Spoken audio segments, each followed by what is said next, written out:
اعوذ باللہ من الشیطان الرجیم بسم اللہ الرحمن الرحیم۔ ناظرین و سامعین السلام علیکم۔ ناظرین، امام حسین علیہ السلام کے ماننے والوں پر جہاں 1400 سال سے ظلم و ستم ہو رہا ہے، وہیں کئی مقامات ایسے ہیں جہاں کربلا کی تاریخ نے اپنے آپ کو دہرایا ہے۔ امام حسین علیہ السلام اور ان کے رفقا جیسی عظیم قربانیاں تو رہتی دنیا تک پیش نہیں کی جا سکتی، البتہ ان کے نقش قدم پر چلتے ہوئے شیعان حیدر کرار نے اپنی جانوں کا نذرانہ پیش کرنے میں کوئی کسر نہیں چھوڑی۔ آج ہم آپ کی خدمت میں ایک ایسے المناک اور اندوہناک سانحے کی تفصیلات لے کر حاضر ہوئے ہیں جس کی نظیر پورے بر صغیر میں نہیں ملتی۔ ویڈیو پر جانے سے پہلے ہم آپ سے گزارش کریں گے کہ یہ ویڈیو ہم نے 3 جون کو پیش کرنا تھا، لیکن کچھ وجوہات کی بنا پر پیش نہ کر سکے، لہٰذا آج آپ کی خدمت میں اسے پیش کر رہے ہیں۔ ناظرین، ریاست خیرپور سندھ کی مذہب اہل بیت کے لیے بے تحاشا خدمات ہیں۔ آج کا یہ المناک واقعہ اسی خیرپور سندھ میں پیش آیا۔ یہ 1963 کی بات ہے کہ جب 10 محرم الحرام بمطابق 3 جون کو جب یوم عاشور کا آغاز اذان حضرت علی اکبر علیہ السلام سے ہوا تو دن چڑھتے ہی وقت کے یزیدوں نے سید غلام مہدی نقوی کے گھر منعقد ہونے والی قدیمی مجلس عزا پر حملہ کر کے ذاکر اہل بیت صاحب دین ماچھی کو شہید کیا اور عزاداروں کو زخمی کر دیا۔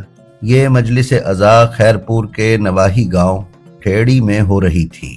قرب و جوار کے لوگوں کو جب اس واقعے کا پتہ چلا تو لوگوں نے بے اختیار یا حسین کرتے ننگے پاؤں اور خالی ہاتھ سید غلام مہدی کے گھر پہنچنا شروع کیا۔ یہاں ٹھیڑی میں منصوبہ بندی کے تحت پہلے سے ہی مورچہ بند دشمنان اسلام اور مخالفین عزاداری نے نہتے عزاداروں پر ظلم و بربریت کی انتہا کر دی، جس سے انسانیت کا سر شرم سے جھک گیا۔ اس سانحے میں سینکڑوں مومنین کو شدید زخمی کر دیا گیا۔ ناظرین، ان یزیدیوں نے بچوں، جوانوں اور بزرگوں پر ایک سمت سے پتھروں اور گولیوں کی بارش کی تو دوسری سمت سے خنجر و کلہاڑی بردار افراد نے حملہ کر کے زخمیوں کو شہید کر دیا اور ان کے سر تن سے جدا کیے۔ کوئی لاشوں کو آگ لگاتا تو کوئی لاشوں اور زخمیوں کو دریا میں بہا دیتا۔ ایک گروہ شہداء کے جسموں سے گولیوں کے نشانات مٹانے کے لیے کلہاڑیوں اور خنجروں سے مصروف عمل تھا تو دوسرا گروہ امام بارگاہ میں موجود علم اور تازیوں کو آگ لگانے کے لیے دوڑا۔ کچھ ظالموں نے سید غلام مہدی شاہ کے گھر کا رخ کیا، جہاں ان کی والدہ اور ہمشیرہ جو سر پر قرآن اٹھائے سندھ کی روایت کے مطابق رحم کی درخواست کر رہی تھیں کہ سر پر ظالموں نے کلہاڑی کا وار کر کے قرآن کو شہید کیا اور انہیں زخمی کر دیا۔ ظلم کی سیاہ آندھی ابھی ختم نہیں ہوئی تھی کہ شام غریبہ کے وقت قاتلوں کے ایک گروہ نے شمر اور عمر سعد لعین کی پیروی کرتے ہوئے بالٹیوں میں پانی بھرا اور زخمیوں کے درمیان نعرہ حیدری لگاتے ہوئے پانی پانی کی صدا لگائی کہ کسی کو پانی تو نہیں پینا۔ کچھ دم توڑتے ہوئے عزاداران امام مظلوم یہ سمجھے کہ شاید کوئی اپنا ان کی مدد کے لیے آیا ہے جو پانی پلا رہا ہے، لیکن جیسے ہی کسی زخمی مومن نے پانی کے لیے اپنا سر یا ہاتھ اٹھایا تو ظالموں نے فوراً ہی اس پر خنجر اور کلہاڑی سے وار کر کے شہید کر دیا۔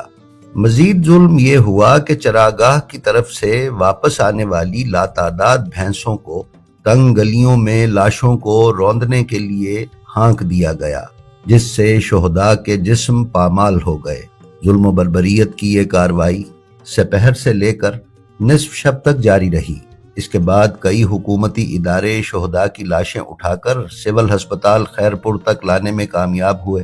اتنی بڑی تعداد میں مظلوم عزاداروں کی لاشیں پہنچنے پر کوہرام بپا ہو گیا۔ کوئی ضعیف اپنے جوان لال کی لاش ڈھونڈتا تھا تو کوئی بہن اپنے بھائی کی لاش کو ڈھونڈتی تھی۔ کوئی ننگے سر اپنے بیٹے کی لاش پر گریا کنا تھی تو کہیں بھائی اپنے بھائی کی لاش سے لپٹ کر رو رہا تھا۔ غرض ہر سو کربلا برپا تھی۔ اس وقت یہ منظر بھی دیکھنے میں آیا کہ ایک بوڑھا باپ سید محمد امیر زیدی، جن کا برتن بیچنے کا کاروبار تھا، اپنے 2 جوان بیٹوں 20 سالہ طاہر اور 18 سالہ جمیل کی لاشوں کے درمیان جناب مسلم کے دونوں بیٹوں کی امام حسین علیہ السلام پر قربانی کی یاد میں شکرانے کی نماز پڑھ کر اس دور کے یزید کو یہ دکھا رہا تھا کہ انصار حسینی کے قدم کسی بھی دور میں نہیں ڈگمگاتے۔ اس قسم کے اور بھی واقعات شہداء کی قبروں پر لگے کتبوں پر رقم کیے گئے ہیں۔ ناظرین، اس واقعے میں 100 سے زائد جوان، بچے اور بوڑھے شہید ہوئے۔ کچھ نے ان کی تعداد 118 اور کچھ نے 125 تک بھی بیان کی ہے، جبکہ کئی افراد ایسے تھے جو ان 118 یا 125 سے علاوہ تھے، جن کا آج تک کوئی پتہ نہیں چل سکا اور وہ لاپتہ ہیں۔ ان کے بارے میں یقین کامل یہی ہے کہ یا تو انہیں دریا میں بہا دیا گیا تھا یا زمین کھود کر کہیں دبا دیا گیا تھا، جس سے ان کا آج تک پتہ نہیں چل سکا۔ مولانا صفدر حسین صاحب، جو کہ اس وقت مرکزی امام بارگاہ محلہ لقمان میں پیش امام تھے، انہوں نے تجویز کیا کہ تمام شہدائے ٹھیڑی کو ایک ہی جگہ دفن کیا جائے۔ چونکہ علاقائی حوالے سے محلہ لقمان کے شہداء کی تعداد سب سے زیادہ تھی، اس لیے اہل لقمان نے ان کی تجویز کے مطابق اپنے شہداء کو ایک ہی جگہ دفن کیا، جو بعد میں گنج شہیداں کے نام سے مشہور ہوئی اور اب تک ہے۔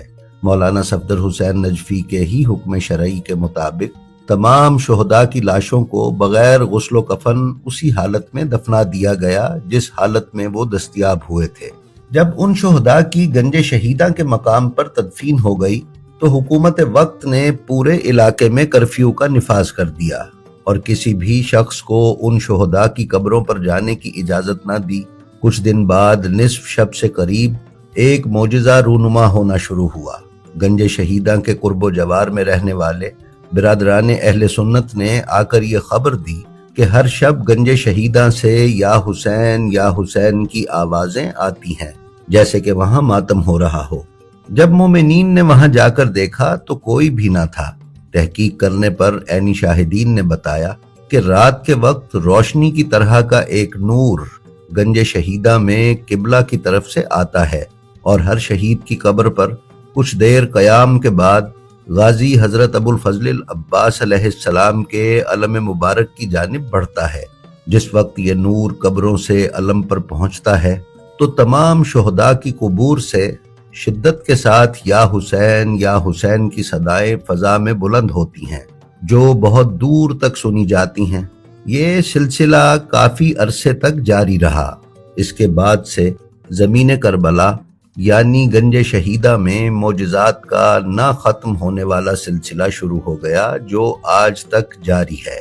ناظرین، اسی سلسلے میں سانحہ ٹھیڑی میں ایک شہید ہو جانے والے سید امیر ہاشم شہید کی والدہ بیان کرتی ہیں کہ ہمارے محلے کے کچھ بچے گنج شہیداں کی طرف سے بھاگتے ہوئے آئے اور کہنے لگے کہ ان ریت کے ٹیلوں کے پاس سے یا علی کی صدائیں آ رہی ہیں۔ تب سانحہ ٹھیڑی برپا نہیں ہوا تھا اور موجودہ گنج شہیداں کے مقام پر صرف ریت کے کچھ ٹیلے تھے۔ ان ٹیلوں میں سے یا علی کی صداؤں کے سنائی دینے کے کچھ عرصے کے بعد ہی ضلع خیرپور کے اس علاقے یعنی ٹھیڑی میں روز عاشور 3 جون 1963 کو کرب و بلا کا یہ منظر دکھائی دیا اور یہ سانحہ وقوع پذیر ہوا۔ ناظرین، ٹھیڑی میں آج بھی کوئی مومن قیام پذیر نہیں ہو سکتا، لیکن وہاں سے ہر سال جلوس عاشورہ پورے عقیدت و احترام کے ساتھ برآمد ہوتا ہے اور ہر سال جون کے پہلے ہفتے کو بعد از نماز مغربین بمقام گنج شہیداں محلہ لقمان خیرپور میں مجلس عزا کا انعقاد کیا جاتا ہے۔